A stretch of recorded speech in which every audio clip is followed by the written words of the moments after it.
All right, ladies and gentlemen, totally enjoy the show. Now, I'm going to give you guys advice, all right? So, this is really good advice. And whether you follow it or not, it's up to you, but I really feel this is good advice. So, oftentimes they do say surround yourself with people that are great, that are the best at what they do. These are your close friends, acquaintances. You can have anyone, and people that you might really like your acquaintances. Maybe you think they're awesome, but they're acquaintances, so you're not close to them. But in your circle of friends, in your close circle of friends, having people that are the people that you actually are close to, that you like, that you spend time with, that you have a deeper conversations with, that you actually hang out with, that you spend time with, that are close enough to you, that you enjoy their company, and you go out for dinner together, whatever you do. I don't know what you do with your friends, but your closer friends, people that you're actually close to, that you want to spend time with. This is what I recommend. So having people that you're close to, being people that can elevate you, really that can really bring your career up. Not by they don't have to necessarily do anything, but just to be people that are um, either like if someone like Madonna, let's say, had friends that were lazy and didn't do anything.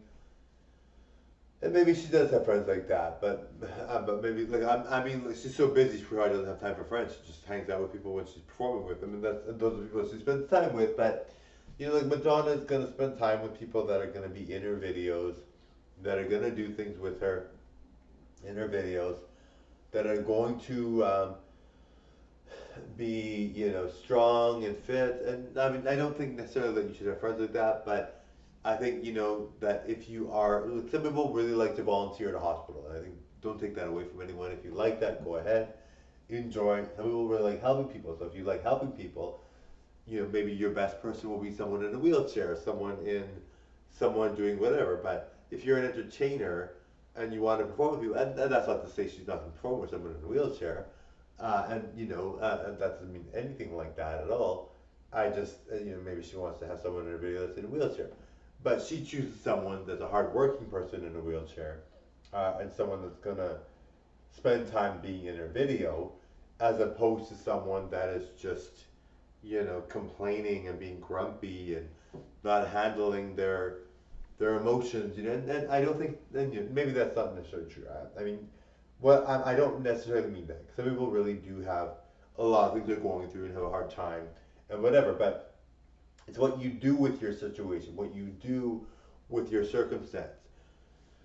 If you're someone that maybe you don't have any problems and you just complain all day, then who's going to want to hang out with you, right? Or maybe you have someone um, that is has a lot of problems, but they're so upbeat and they're uplifting and they're good for helping you out with your career, or they're just positive. Then yes, hang out with them, right? Why not, right? Um, and like someone like Madonna has been trained to be a performer all her life, so she's got all these people in her videos that are cis and that are doing well, and that's what she wants in her videos. And it's not always the case. She might have someone that's overweight. She might be doing an interview with James Corden, like but these people are go-getters, right? Like James Corden, maybe he's overweight and he looks great, he looks good, but he's overweight, but he's a hard worker. He spends a lot of time. He's really funny. He's got a really good talent there. So even though he's overweight, doesn't mean he's necessarily someone that is lazy. He's a good worker. He does a lot of work. So Madonna's going to hang out with him. And I don't think, I maybe being a TV performer, which I'm going to be like that too, but maybe someone that's a TV performer is not a good example. I think when you're a performer, you have to perform with people that are obviously performers. You can't just perform with people that don't want to be on camera. So it's a different lifestyle than it would be with just general public. But let's say you're the general public and maybe you're good looking, or maybe you're cis, or maybe you're not cis, maybe you're disabled, um, maybe you're doesn't matter who you are. You can be anybody. You can be cis. You can be anybody. Doesn't matter who you are. But let's say you want to have a friend. Well, if you're an entrepreneur, the best friend to have would probably, it doesn't matter what their situation's like or what they look like, but maybe it's best to have someone that's really smart on your team, that works really hard, and that's a go-getter, and you're not going to pick someone that is not going to help you succeed. So you have to, And yes, it's true. Some people are really lazy. They don't want to do anything. There's nothing wrong with that. If you can get by, if you can pay your bills, and you want to be lazy, by all means, go ahead. And then you don't have to worry about how your friends are.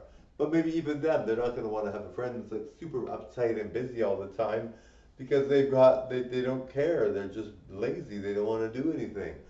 I think it's natural for us to pick friends that are like us. I don't think it's really a big stretch to imagine that I'm going to be friends with a bunch of cis people that perform with me, or not necessarily just that, but just people that perform with me. It's obvious that that's the kind of friend I'm looking for because I want people to perform with me, right? And I like cis people, and I want to talk only to people that I'm dating. Not to say that I would never judge anyone. I've had lots of friends, and I still have lots of friends now that are not necessarily cis, but and beauty is different for everybody. I don't think being cis is necessarily something that you already have. If you don't have it, you can still get it later, right? You never know what you're going to look like in 10 years. A lot of people won't know what they're going to look like in 10 years. It's not something you can define.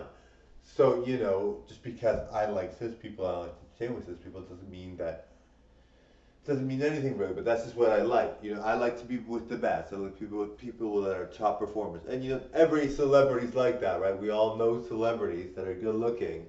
Who's in their videos? The most gorgeous guys and girls, the sexy people, the ones that can dance, the ones that can sing. That's just how we pick people because we want people to be in our elements. We want people to be relatable to what we're doing. And we're not being mean. It's just that's what we do, right? We entertain and we want the best entertainers. Like, you see Madonna's backup dancers, look at what they can do. If her dancer was not good at that, or couldn't follow instructions, or wasn't as talented as she wanted, she wouldn't have them as a dancer. She just instantly would let them go. And that's the reality of entertainment and TV, but it's not like it's a mean thing. That's just how she has to be because she's got to be number one, right? And she's not going to pick someone that's lazy or not doing their part because she needs to have entertainment to be the best. Anyway, thank you, my